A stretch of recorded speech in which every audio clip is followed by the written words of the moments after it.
this quick video, I'm going to show you how you can connect Base44 to Supabase.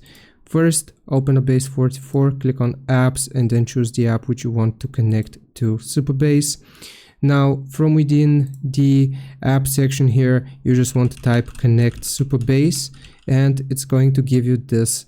After you send the prompt, it is going to ask for the Supabase URL and also the Supabase anon key. So how can we get this? You will need to go into Supabase, click on your profile icon, then select all projects, open up your project right here, and then you will just click on Connect.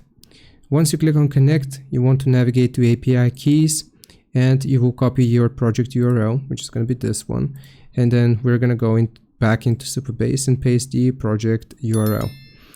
Next, we will need to get the Supabase anon key.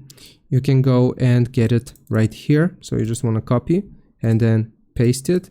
If for some reason that anon key doesn't work for you, then you will go back here. So we're just going to go into project settings, then go into API keys, legacy anon keys, and this is going to be the keys which you want to copy and paste. Then you will click on Submit Secrets here. It is going to do it. It is going to approve it.